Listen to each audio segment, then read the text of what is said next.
hoy pues haremos el webinario con el título Deshágase de las contraseñas con token de seguridad. Este webinario está organizado por Ingecon como mayorista de valor, también por Yubico como fabricante especialista en esta solución y por VidaIdea como integrador especialista de este tipo de soluciones. Mi nombre es Miquel Rufián y la dinámica de hoy haremos una breve presentación y luego si tenéis cualquier pregunta, cualquier sugerencia al respecto, pues te haremos un juego de preguntas que podéis ir escribiendo en el chat o si no al final de la sesión. Entonces voy a dar ya paso a mi compañero Fabio para que ya pueda empezar con la intervención. Muchas gracias. Muchas gracias, Miquel, y muchas gracias a los que estáis aquí presentes hoy. Como bien decía Miquel, vamos a hablar un poco de cómo deshacerse de las contraseñas con un token de seguridad, en este caso, obviamente, nuestro producto, que es la YubiKey. Antes de presentaros un poco lo que es el producto y cómo funciona y para qué está diseñado, me gustaría hablar un poquito más de Yubico y quiénes somos, ¿vale? Nosotros es una empresa suecoamericana, ¿vale? Comenzó aquí en Estocolmo en el 2007 y desde entonces, bueno, como veis, tenemos una presencia global. Hemos vendido bastantes llaves, hemos crecido y tenemos creo que este año acabaremos en más de 7.500 cuentas de Enterprise en las cuales están utilizando la llave. De esta imagen, de lo que me gustaría bueno, pues poner el foco es en dos cifras. Una de ellas, la primera que veis ahí, de 0 cuentas robadas o credenciales robadas en en aquellas organizaciones en las cuales las YubiKeys están desplegadas de manera global. Cuestión que es bastante importante. ¿Por qué? Porque ya después entraremos un poco en cuáles son los diferentes métodos de autenticación, pero aquellas compañías, organizaciones, universidades y organizaciones gubernamentales que están utilizando la YubiKey como método de autenticación, a día de hoy han experimentado cero robo de credenciales. Y el otro punto que después también entraremos más en detalle es el segundo. Somos uno de los 3 miembros fundadores de la Alianza FIDO. La Alianza FIDO es una alianza que comenzó en el 2008, la cual fundamos nosotros, Yubico, junto con Google y con Microsoft, con el mero objetivo de desarrollar protocolos de autenticación para la autenticación online, o la autenticación on cloud, que se puede llamar. Y esto nos da una voz cantante en cuanto a los protocolos que pueden llegar a venir, la adopción de aquellos protocolos de los cuales hablaremos hoy y de los cuales Cayetano va a hacer una demostración. Y esto es importante tenerlo en cuenta. Ya sé que todos aquí conocemos y si estamos en este webinar es porque de alguna forma u otra el tema de la ciberseguridad o nos interesa o nos toca de cerca o estamos interesados en ella o incluso como los presentadores aquí trabajamos en el día a día. Lo que sí me gustaría es, bueno, pues poner un poco más de atención en cuáles son las implicaciones de tener una brecha de ciberseguridad, ¿vale? Obviamente estas son cifras de hace un par de años. Este año, al final de año, nos tocará revisarlas, pero la realidad es que, bueno, estamos en una situación geopolítica la cual pues nos pone en una situación bastante vulnerable a aquellas organizaciones que no tienen una política de ciberseguridad bien pues estructurada e implementada. El coste global de los crímenes de ciberseguridad están creciendo exponencialmente, ¿vale? Se prevé que en el 2025 el coste total de este tipo de cibercrímenes pues sea muchos trillones de dólares, que ya no sé ni cuántos ceros son. Se prevé que una de 3 compañías en los próximos 2 años van a experimentar una brecha de ciberseguridad. Y las implicaciones, como veis a la derecha, pues son bastantes y algunas de ellas muy importantes y a tener en cuenta. Compañías que están en bolsa, pues han visto que después de un ataque fructífero de ciberseguridad, el performance del stock pues, ha bajado. Se han visto afectadas en el tema de operaciones, supply chain, que se habla mucho. Hay también un daño en la imagen de aquellas empresas las cuales son susceptibles a ataques. Y también, obviamente, la pérdida de propiedad intelectual, datos y denial of service, que se llama cuando nos quitan el servicio, también son importantes, ¿vale? Lo que vamos a ver ahora, perdón, lo que vamos a ver ahora es un vídeo en el cual, y hay mucha gente con la cual hablamos en el día a día, que me dice, oye, pues mira, yo tengo un Authenticator que estoy utilizando, que además me viene de serie en la licencia de Microsoft o de Google o de cualquier aplicación que estamos intentando utilizar. Lo que vamos a ver ahora es un caso real en el cual pues esta persona, el vídeo está en inglés, pero esta persona lo que va a hacer es utilizar un software token, un authenticator, para hacer el login en esta supuesta aplicación que se llama Squarefile. Y vamos a ver cómo funciona un ataque de phishing, o en este caso es un ataque de phishing a través de un ataque remoto, y cómo se hace esto en la práctica. Y después ya entraremos un poquito más en materia. Doesn't realize is that this is a replica designed to phish his credentials. There are several indicators that signal the illegitimacy of the site. However, even to the best trained eye, these can still be difficult to detect. Adam enters his credentials and unknowingly delivers them straight into the hands of the hacker. Here's what's actually happening. The attacker uses the freshly phished credentials on the authentic Squarefile site, which initiates the prompt for Adam's second security factor. Adam receives his two-factor authentication code, much like he does when he logs into other services. Because Adam is unaware that he is being phished and is still on a fake version of the Squarefile site, he enters the one-time security code. Adam has now been successfully phished, and the attacker has access to his Squarefile account, all without Adam knowing. Next, the hacker will likely change Adam's credentials, lock him out of his account. This leaves plenty of time for the hacker to extract additional information for future attacks. These types of modern phishing attacks happen just as easily in corporate environments. And while not all 2FA methods can protect against account takeovers, there are strong authentication options that can. Hardware security keys, like the YubiKey, require physical access to the device to be able to log in. Vale, lo que hemos visto ahí es básicamente la anatomía de un ciberataque.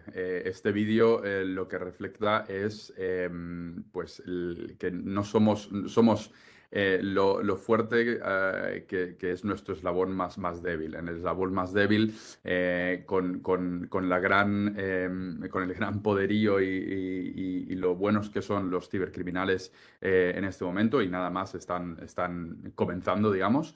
Es el usuario. El usuario desde un principio no se da cuenta, perdón, de que está en un lugar que no es legítimo, y intenta hacer la autenticación, le mandan el código se le da a un ciberdelincuente, el ciberdelincuente después ya tiene las credenciales para poder entrar en la cuenta del usuario en este caso, elevar privilegios y ahí ya montar bueno, algo que todos queremos evitar, ¿vale? Entonces, ahora lo que vamos a ver es un poco cuáles son los métodos de autenticación que hay en el mercado. Estos métodos de autenticación los vamos a colocar o los vamos a dividir en dos categorías distintas, y los vamos a también comparar entre seguridad y facilidad de uso de cada uno de ellos. Como veis en la parte inferior, la parte que tiene el fondo azul, son todas métodos de autenticación que son vulnerables, tanto ataques de phishing, ataques remotos, como el que hemos visto en el vídeo, ataques de fuerza bruta, ataques de spear phishing, de smishing, hay bastantes tipos de ataques.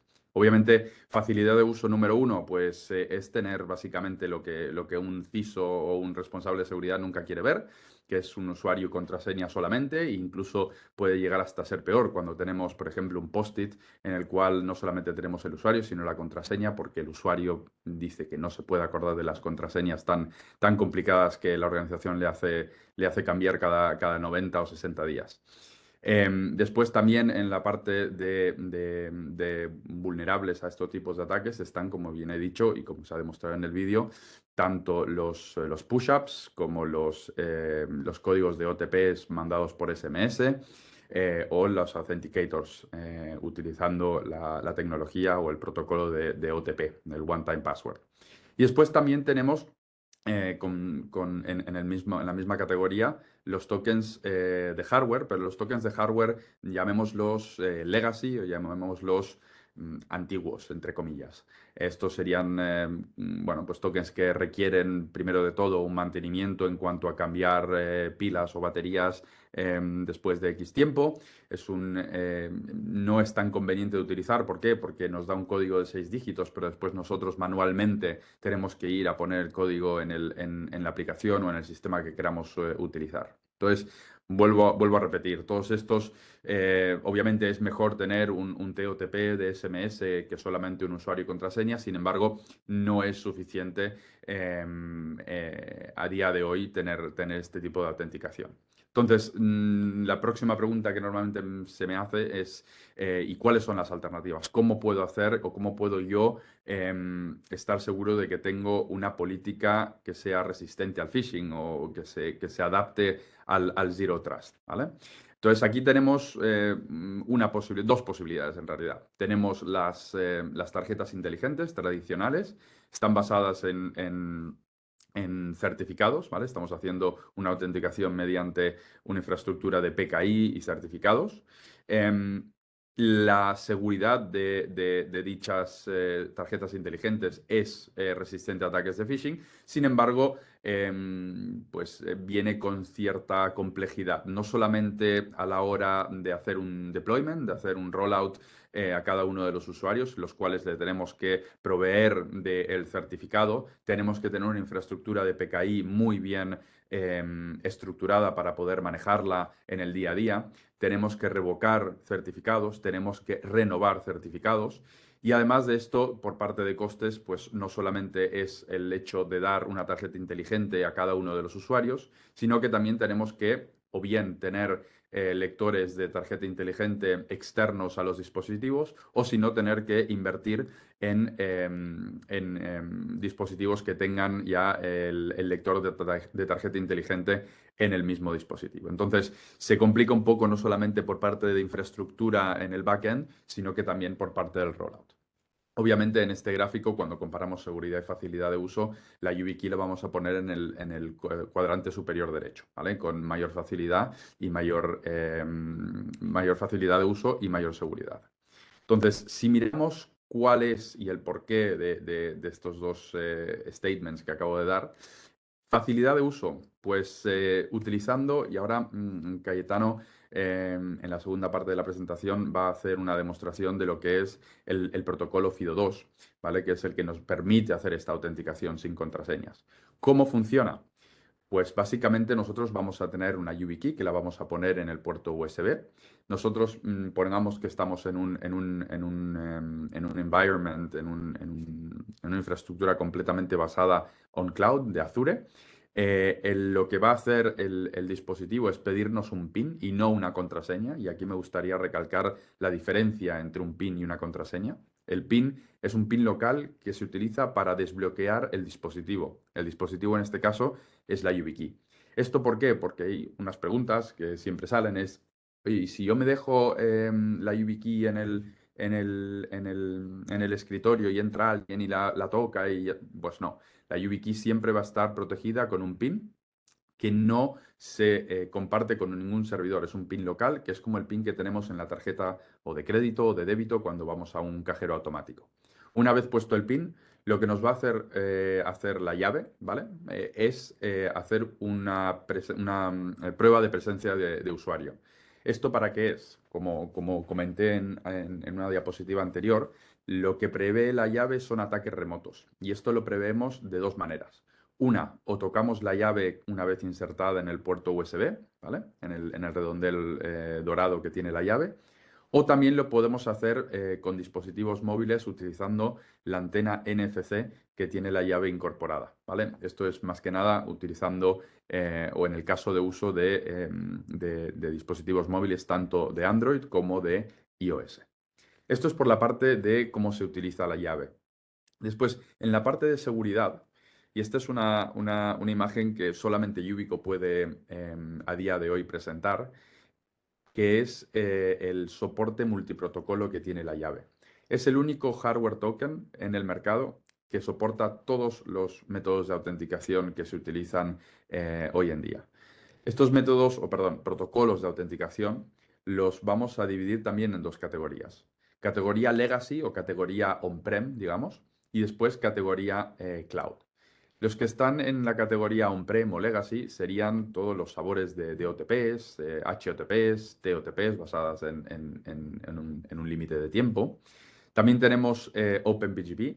OpenBGP es un protocolo que está más que nada diseñado para desarrolladores. Y como veis, también utilizamos y soportamos certificados de Smart Card. ¿Esto por qué? Porque entendemos que hay una cierta parte del mercado el cual no está completamente basada en nube y están en una transición. Obviamente la transición hacia un futuro sin contraseñas no sucede de un día al otro. Entonces entendemos que hay algunas empresas, bastantes en realidad, que siguen teniendo la autenticación basada en certificados. Pero además de estos protocolos legacy, también en un mismo dispositivo estamos también soportando los protocolos modernos, de los que he hablado antes, los protocolos que la Alianza FIDO ha desarrollado. Estos son dos. Uno, el FIDO U2F, el cual es el Universal Second Factor. Ahí se utiliza la llave como un segundo factor de autenticación, ¿vale? Tenemos usuario, contraseña y llave, algo que sabemos y algo que tenemos. Y después también tenemos FIDO2 WebAuthn, que es el protocolo el cual hoy vamos a indagar un poco más en la parte técnica, cómo funciona y por qué este protocolo es el protocolo que se ha escogido para ser realmente resistente en nuestra organización a ataques de phishing. Entonces, cuando combinamos la facilidad de uso de la slide anterior con el soporte multiprotocolo de la llave de esta slide, el resultado es bastante único. ¿El resultado cuál es? El resultado es que con una sola YubiKey, con un solo token, podemos hacer varias, múltiples autenticaciones. Podemos hacer nuestra autenticación en nuestro dispositivo Windows, ¿vale? O Mac o Linux.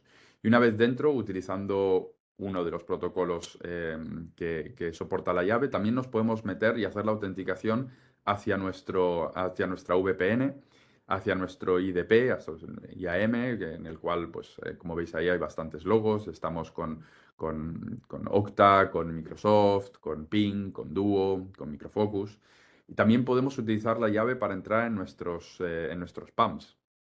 Podemos utilizar la llave también para entrar en servicios online determinados, como por ejemplo sería Salesforce o AWS o el que queráis. Entonces, esta es bastante único de la llave, es la versatilidad que da la YubiKey y que otros hardware tokens en el mercado no dan. ¿Por qué? Porque no hay ninguno, vuelvo a repetir, que tenga el soporte multiprotocolo que tiene la llave. Entonces, ahora, si miramos un poco los casos de uso en los cuales la llave suele ser necesaria, tenemos 4 que son los más recurrentes y después tenemos 3 que los empezamos a ver un poco más a menudo también. Obviamente, cuentas privilegiadas es uno de los casos, digamos, más tradicionales, en los cuales, pues, responsables de seguridad, responsables de infraestructura dicen, ostras, pues yo tengo que proteger a mis usuarios privilegiados, llamémoslos el directorio de la empresa, llamémoslo el departamento legal, departamento de finanzas, y esto... Hasta cierto punto, Yubico está de acuerdo con esta visión. Sin embargo, últimamente, en los últimos 2 meses, hemos visto que hay algunas organizaciones que han sido susceptibles y que han sido vulneradas, en las cuales se estaban utilizando YubiKey solamente para el directorio o solamente para las cuentas PAMs y estaban utilizando otros métodos de autenticación menos resistentes o no resistentes a ataques de phishing, como podrían ser los autenticadores, los authenticators. Y como hemos visto en el vídeo, pues cuando un cibercriminal logra vulnerar ese nivel de seguridad, una vez está dentro de una cuenta que no es privilegiada, el ciberdelincuente lo que puede hacer es un movimiento lateral, escalar privilegios y ya pues montarnos un lío bastante importante dentro de la infraestructura. Entonces, sí, las PAMs son importantes, pero nosotros lo vemos de una manera más holística, lo vemos de una manera más global. Si vamos a implementar las YubiKeys, implementémoslas a todo el parque de usuarios para ser realmente resistentes o phishing resistant en toda la empresa. El segundo caso es fuerza remota, smart working, hybrid working, remote working, como le queramos llamar. Esto obviamente ha sido a raíz de los últimos 3 años, 2 años y medio, en los cuales la pandemia y toda la gente que normalmente tenía una seguridad perimetral desde cuando se conectaba desde la oficina, pues en ese momento todo eso se tiró por la ventana. Los miles, cientos de miles y millones de usuarios en todo el mundo pues estaban conectando desde redes que no estaban protegidas con ningún tipo de seguridad, y sin embargo las empresas pues tenían que proteger sus assets digitales. Entonces, hemos visto obviamente un incremento en el uso de los hardware tokens de Yubico en este caso. Los últimos dos, perdón, son casos de uso en los cuales la YubiKey trae eh, ahora no me sale la palabra. Trae una ventaja, gracias, diferencial en cuanto a métodos de autenticación que hay en el mercado. Una de ellas es cuando estamos utilizando un dispositivo por varias personas en un mismo turno, por ejemplo. En el caso del retail, estamos viendo ahora que hay varias empresas que están empezando a considerar la YubiKey en el caso de retail, cuando hay varias o varios dependientes de una boutique o de una tienda, el cual tienen que entrar en su sistema POS, hacer una transacción, salir, y después viene un compañero o compañera a hacer el login, y lo tienen que hacer de manera segura y rápida. ¿Por qué? Porque aquí el tema de estar con clientes enfrente no se les puede estar haciendo esperar. Entonces, por ejemplo, aquí estamos viendo uno de nuestros casos recientes más grandes, es con la cadena de hoteles Hyatt, los cuales, por un tema no solamente de seguridad, sino también del servicio que se le prestaba, que se le presta a los clientes de Hyatt, veían muy mal el tema de que una persona esté con un móvil intentando hacer la autenticación para poder hacer el check-in en el lobby del hotel. ¿Por qué? Porque los clientes pensaban que esa persona estaba en el móvil jugando o estaba en las redes sociales, cuando en realidad la persona estaba intentando hacer la autenticación. Con la YubiKey esto lo solucionamos a raíz de poner la YubiKey como método de autenticación. Hyatt está basado en una autenticación FIDO2, y el login de passwordless era mucho más seguro y rápido. Y después el último caso de uso es el caso de uso donde no se le puede proporcionar un móvil corporativo a cada uno de los usuarios. Esto lo vemos bastante a menudo por ejemplo, en call centers, lo vemos bastante a menudo en administración pública, los cuales no tienen la posibilidad de utilizar un móvil corporativo para hacer la autenticación. Se les tiene que dar una autenticación robusta. ¿Por qué? Porque están con datos sensibles y con información sensible en el día a día. Y además, por temas sindicales y por temas de regulaciones, no se le puede obligar a un usuario corporativo utilizar su móvil personal para hacer la autenticación. Entonces ahí se requiere de algo que no sea el móvil, y en este caso la YubiKey tiene una ventaja competitiva bastante importante. Con eso, mi parte de la presentación está hecha. Algo que no hemos nombrado al principio es: si hay alguna pregunta, por favor, encantados de responderla. La podéis poner una de dos o en el chat, y lo miraremos después de la presentación. O segundo, después dejaremos un par de minutos al final de la segunda parte de la presentación para contestar cualquier duda que surja. Cayetano, con eso te doy la palabra a ti. Gracias, Fabio. Vale, pues pasamos ahora, como ha comentado Fabio antes, a la parte más técnica de la presentación, pero bueno, vamos a intentar hacerla que sea asimilable y digerible, ¿no?, para todo el público que pueda estar presente. Y realmente es una de las partes más potentes que tiene la YubiKey, es el soporte como autenticador para el protocolo FIDO o WebAuthn. Vamos a indagar también un poco en qué es FIDO, qué es WebAuthn, ¿vale? Porque muchas veces lo veréis junto como FIDO2 y WebAuthn, pero realmente, ¿vale?, podemos separar aquí distintos protocolos, ¿vale? Y lo que hace diferente a WebAuthn de otros tipos de mecanismos de multifactor o de segundo factor de autenticación es que tiene detección de fraude. Es decir, cuando utilizamos este protocolo, y más concretamente con la YubiKey, lo que estamos haciendo es que nuestro acceso sea resistente al phishing. Es decir, vamos a prevenir lo que hemos visto en el vídeo anterior que os ha compartido Fabio. ¿Vale?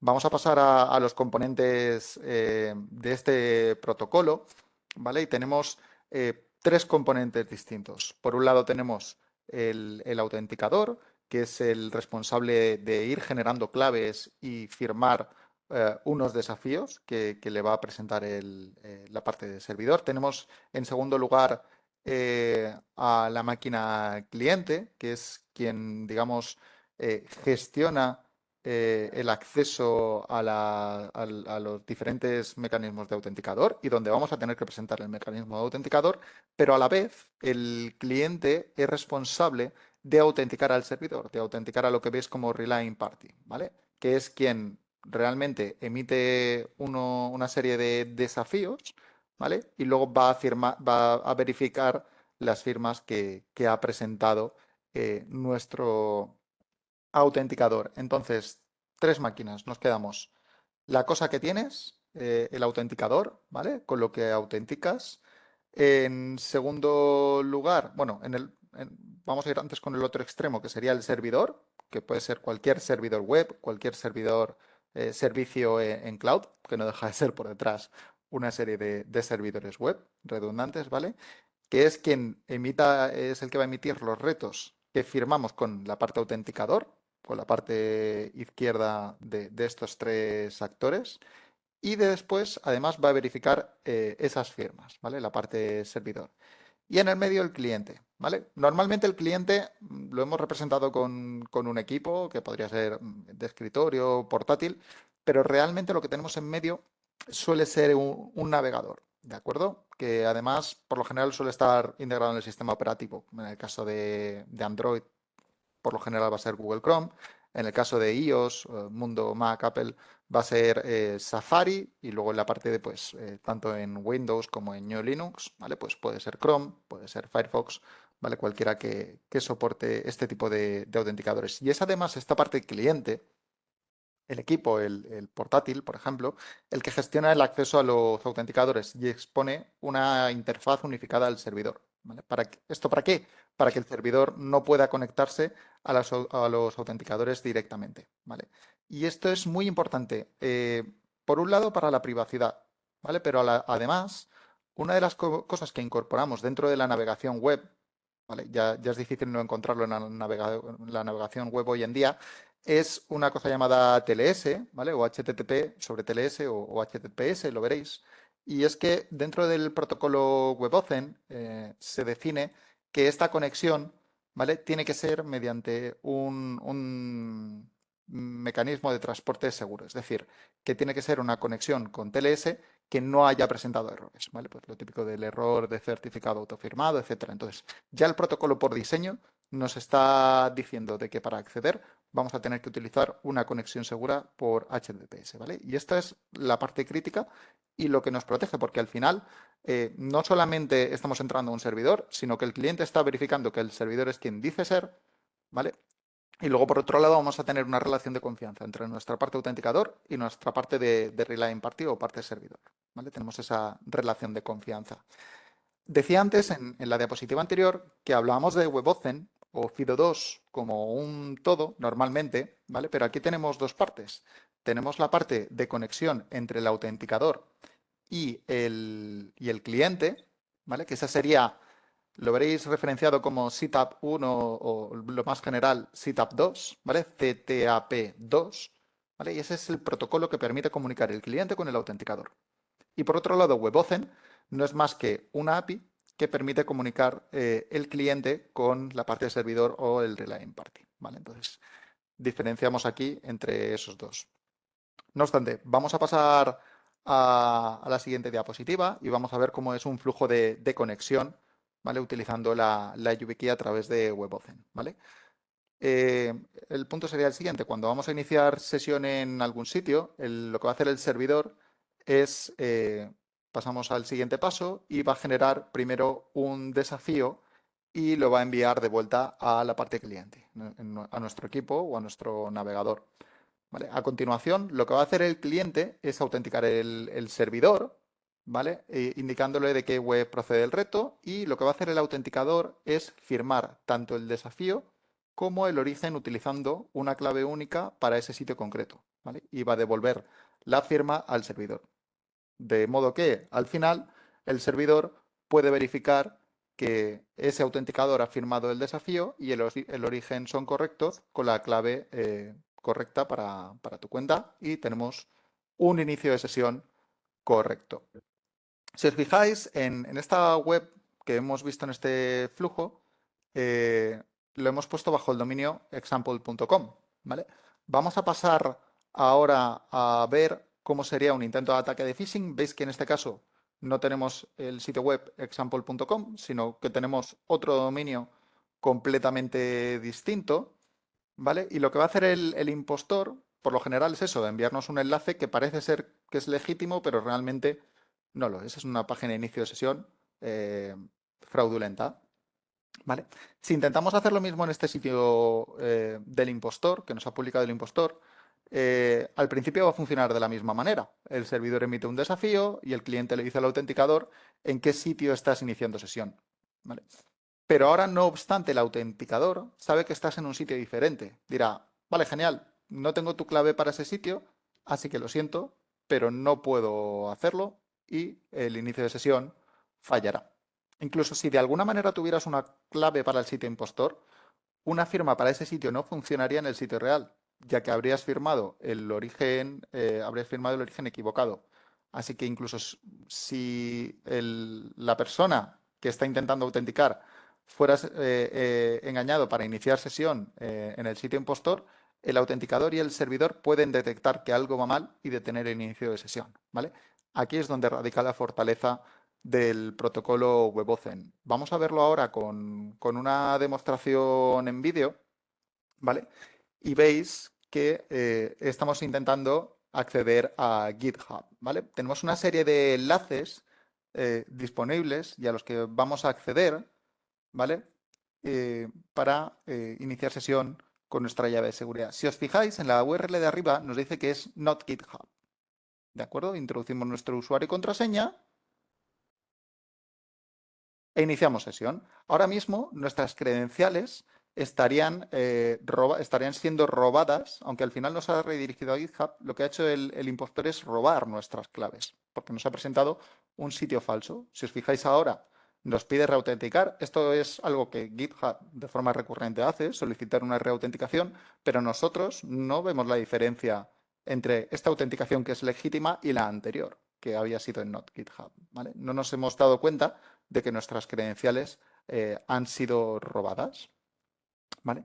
En este caso, lo que vamos a hacer es enrolar un mecanismo de OTP software, el clásico Authenticator. Lo podemos hacer con el QR o con el código, ¿vale? Verificamos y ahora mismo ya tenemos activado el segundo factor de autenticación. Lo que va a ocurrir ahora es que vamos a volver a acceder a Not GitHub, ¿vale? Va a hacer una navegación hacia el inicio de sesión Not GitHub. Vamos a poner nuestro usuario y nuestra contraseña, que una vez más las está cazando. Nos va a presentar un código de verificación de 6 dígitos. Todavía en el sitio web falso verificamos, y realmente lo que está haciendo aquí el impostor es volver a robarnos ese código de 6 dígitos y presentarlo él en el sitio legítimo. ¿De acuerdo?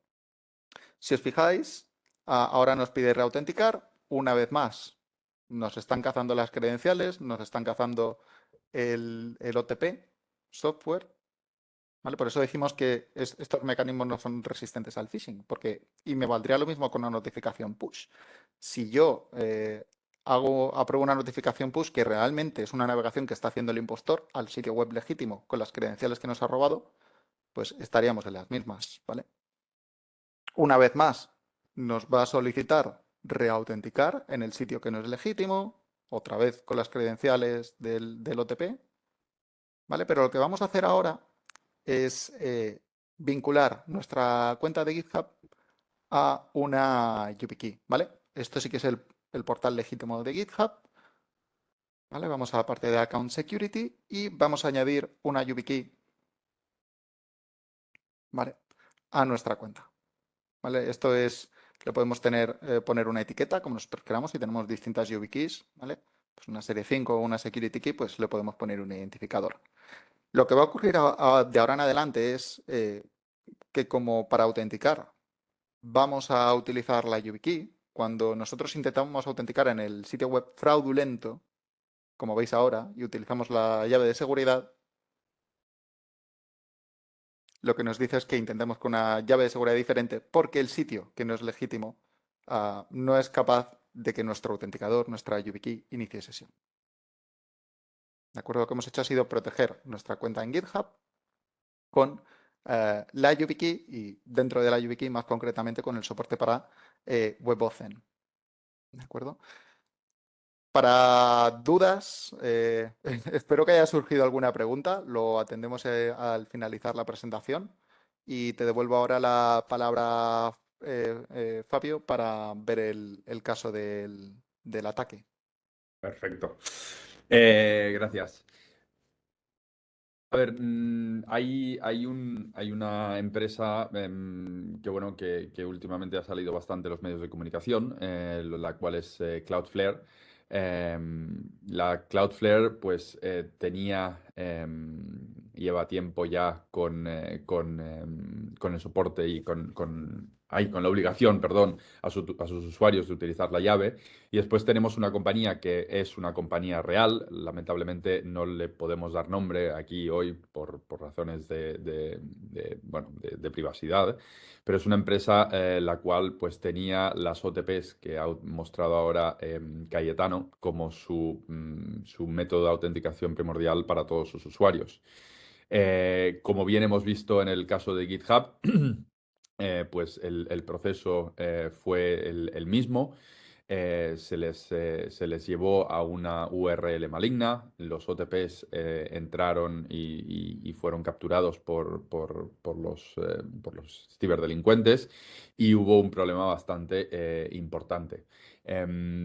Si vemos el mismo caso que se intentó hacer con Cloudflare, pues como bien ha mostrado Cayetano en la demo, pues en este caso las YubiKeys que eran y son y seguirán siendo un método de autenticación obligatorio para todos los usuarios de Cloudflare, pues en ese caso la YubiKey reportaba un error, el cual no permitía que los ciberdelincuentes pues tuvieran acceso a la infraestructura de Cloudflare.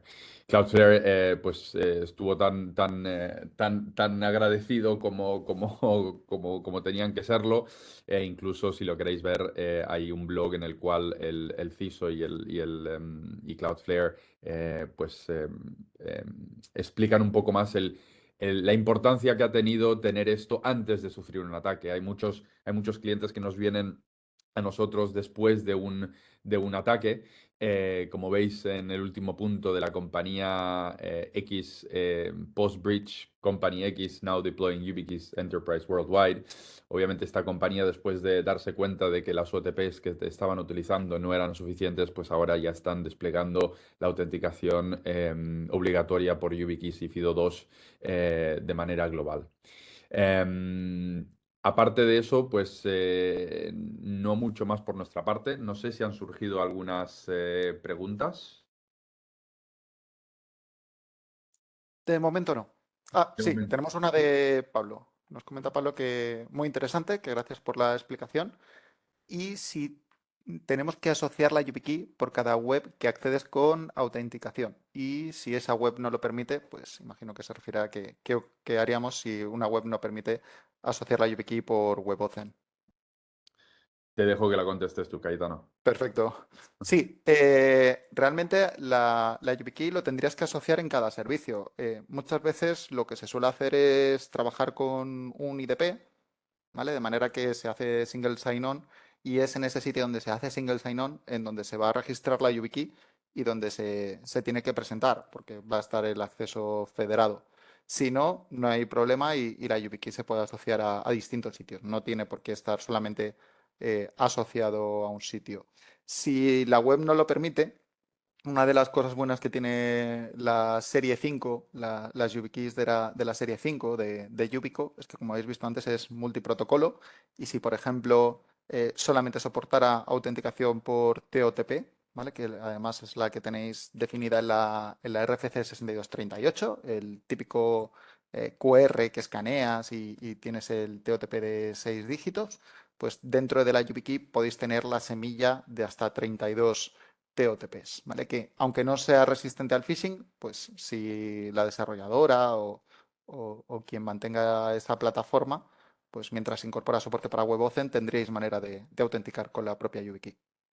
¿Vale? Para revelar esos TOTPs, esas semillas, esos TOTPs de 6 dígitos, hay un software disponible, gratuito completamente, en la Microsoft Store, en la App Store, en la Google Play Store, que es Yubico Authenticator. Y además la parte buena es que se puede desplegar en el equipo y realmente los códigos solamente se van a mostrar cuando haya conectada una YubiKey, bien por USB o por NFC. Correcto. Espero que haya resuelto la duda. ¿Vale? Si no fuera por TOTP, pues hay otros mecanismos también. ¿Vale? Tenéis soporte para Smart Card, para cargar certificados. Vale, parece que sí. Sí. Ok.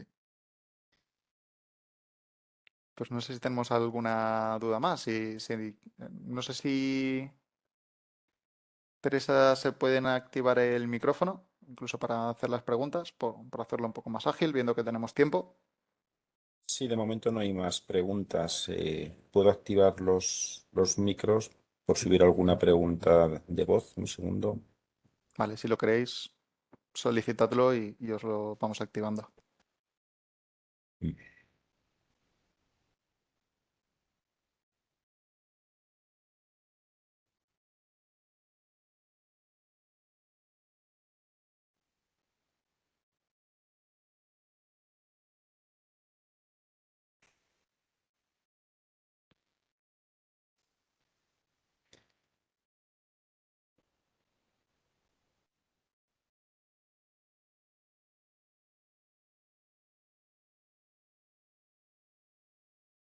No parece que haya más cuestiones.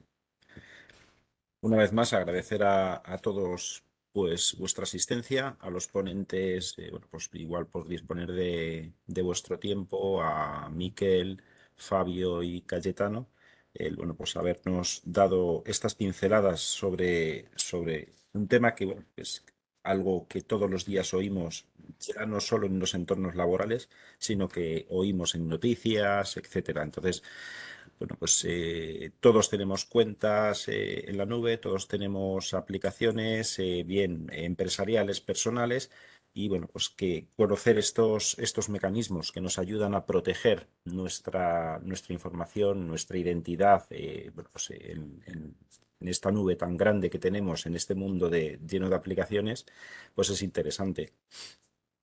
Entonces, bueno, si no hay más preguntas, podemos dar por finalizada la sesión.